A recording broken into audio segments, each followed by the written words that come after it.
நான் சின்ன பையனா இருந்தப்போ எங்க அப்பா தினமும் மதுபானம் குடிப்பாரு. அப்புறம் எங்க அம்மாவை போட்டு அடிப்பாரு.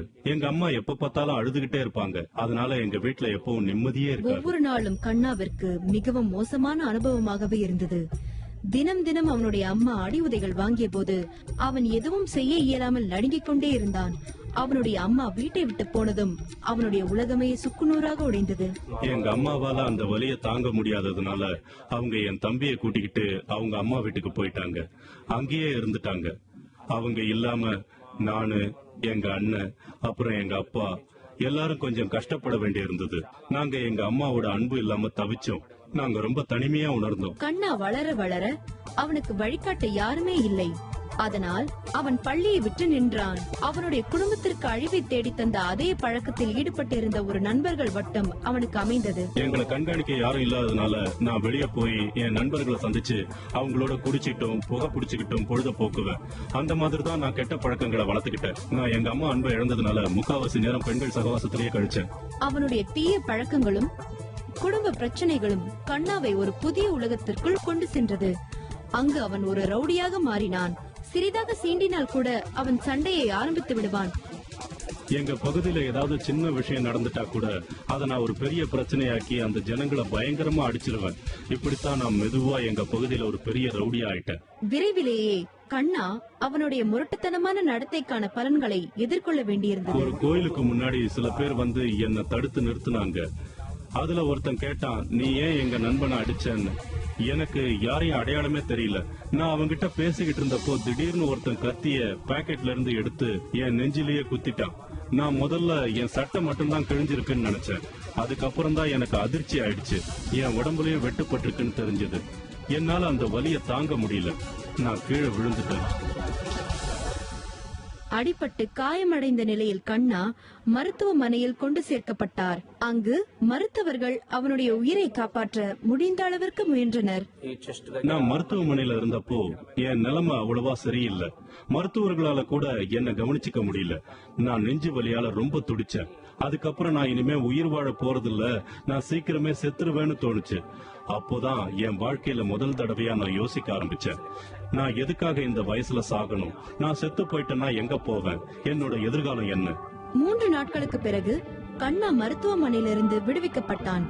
ஆனால் அவன் அமைதி இல்லாமல் மனது முழுக்க கேள்விகளால் நிரம்பியிருந்தான். இந்த சம்பவம் நடந்ததுல இருந்து நான் என் வாழ்க்கைய பத்தி யோசிக்க ஆரம்பிச்சேன்.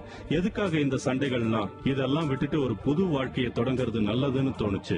நான் இங்க இருந்தா யாராவது என்ன கொன்னுடுவாங்க. இந்த மாதிரி எண்ணங்களால நான் வேற இடத்துக்கு போயிடணும்னு முடிவு பண்ணேன். கண்ணா ஹைதராபாத்திற்கு சென்று அங்கு அவனுடைய கிறிஸ்தவ நண்பர்களுடன் தங்கினான். பிறகு அவனுக்கு ஒரு நட்சத்திர உணவகத்தில் பேரராக வேலை கிடைத்தது. அப்பொழுது அவனுடைய நண்பர்கள் இதற்கு முன் பழகியவர்களைப் போலில்லாமல் வித்தியாசமாக இருப்பதை கவனித்தான். அவங்க தேவாலயத்துக்கு போறதையும் ஒரு அமைதியான வாழ்க்கை வாழறதையும் கவனிச்சுக்கிட்டே இருந்தேன்.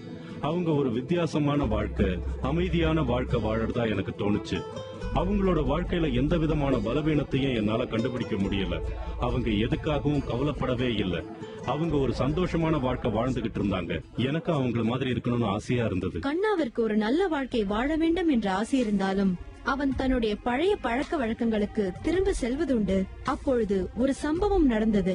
ஒரு நாள் மத்தியானம் வானொலியில ஒரு செய்தி வந்தது. என் நண்பன் என்ன அந்த நிகழ்ச்சியை கேட்க சொன்னான். நான் ஒரு பாட்டு கேட்டேன். அந்த பாட்டு இறைவனின் அன்பை பத்தின பாட்டு. நான் இறைவன்கிற அந்த வார்த்தையை கேட்கல. ஆனா கடைசியில வந்த அறிவிப்புகளை நான் கேட்டேன்.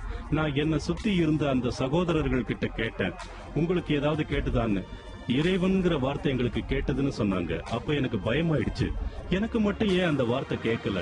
அப்போ ஒரு சகோதரர் சொன்னாரு, அதுக்கு காரணம் சாத்தான் தான். அது உனக்கு இறைவன்கிற வார்த்தை கேட்க கூடாதுன்னு நினைச்சிருக்கு.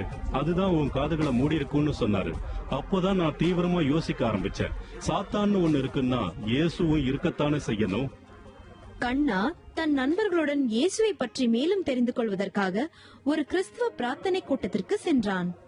நான் இந்த மக்கள் பாடுறதையும் பிரார்த்தனை பண்றதையும் பார்த்து ஆச்சரியப்பட்டேன். அவங்க எல்லாரும் சந்தோஷமா இருந்தாங்க.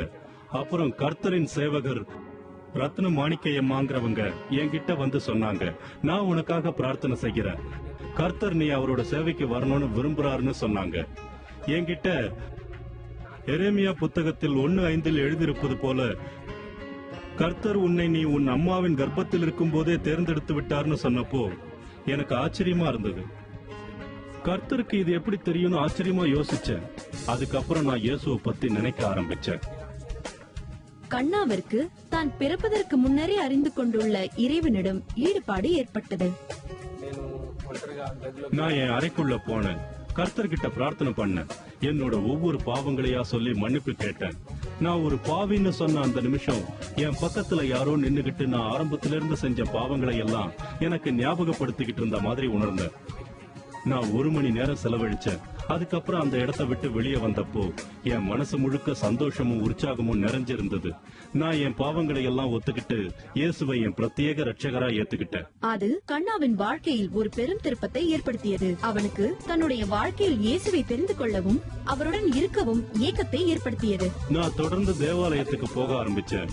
கர்த்தர் அவருடைய வாசகங்கள் மூலமாவும் பிரார்த்தனை மூலமாவும் என்கிட்ட சமய பணிகளுக்கு வரும்படி பேச ஆரம்பிச்சாரு. கர்த்தர் தான் சேவகர்கள் மூலமா நான் முழு நேர சேவைக்கு வரணும்னு சொல்ல ஆரம்பிச்ச காலங்களும் உண்டு. அதனால நான் என் வேலையை விட்டுட்டு சுவிசேஷ கல்லூரியில சேர்ந்தேன். இன்று கண்ணாவிற்கு போதகர் டேவிட் என்ற பெயரும் உண்டு. நல்குந்தாவில் உள்ள பெராக்கா தேவாலயத்தை முன்னெடுத்துகிறார். அவர் தன் வாழ்க்கை மூலமாக இயேசு கிறிஸ்துவின் அன்பை பரப்ப ஒவ்வொரு சந்தர்ப்பத்தையும் பயன்படுத்திக் கொள்கிறார். நான் கிறிஸ்துவ என் கர்த்தரா என் ரட்சகரா ஏத்துக்கிட்டப்போ பெரும் சந்தோஷமும் அமைதியும் எனக்கு கிடைச்சது. அதோட என்ன என் தந்தைக்கும் தாய்க்கும் மேலா நேசிக்கக்கூடிய ஒரு இறைவனை கண்டுகொண்டேன். அதனால என்னால நம்மள நேசிக்கிற நம்மள ரட்சிக்கிற ஒரே இறைவன் இயேசுதான்னு திடமா சொல்ல முடியும்.